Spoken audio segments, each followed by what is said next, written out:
Hey guys, Tara Ryan here. Today's tip from Tara is about the 3 most common issues that sellers may have or their title may have that can prevent a closing from happening. Let's talk about it. Number 1 would be sellers who went through forbearance on their mortgage during the pandemic. So there was a period of time where they did not have to make mortgage payments. Well, what happens at the end of the forbearance period? Servicers took the lump sum amount that was owed on the mortgage and they tacked it on to the end as a non-interest bearing lump sum that's due when the buyer sells or pays off their mortgage. Here's the challenge. When your seller is thinking about what they're going to net on the sale, they forget sometimes that they went through that process.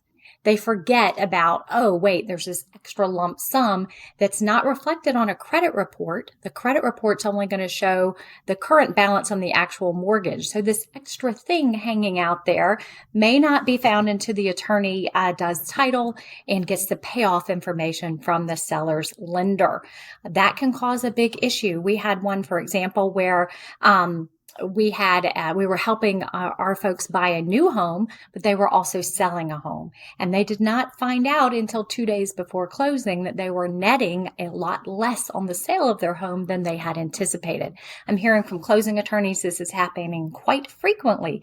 So something to keep in mind when you were talking to your potential sellers at listing appointments. The second one is folks who use down payment assistance.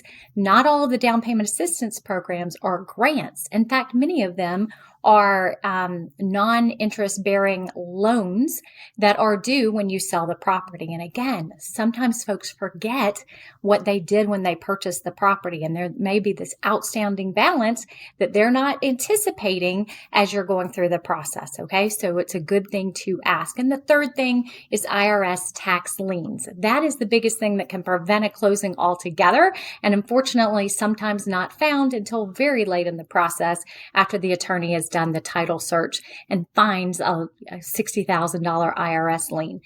So we have certainly seen examples where closings after, 4 to 6 weeks of everybody investing in appraisals and inspections and all the effort that you guys do on these transactions, only to find out at the last minute that the seller couldn't sell the home because they owed more to the IRS than they had equity in the house. So 3 things to ask your clients as you're on a listing appointment would be, first of all, hey, did you have any challenges during the pandemic? Did you do a forbearance or deferment or anything like that on your mortgage? Because if so, we need to get that information to calculate your net sheet. Second is, did you use any down payment assistance when you purchased the home? Do you have a copy of the closing disclosure from when you bought the home so we can help make sure that you don't have any surprises coming your way? And 3, are you good with the IRS? Have you ever been behind on payments, been on a payment plan?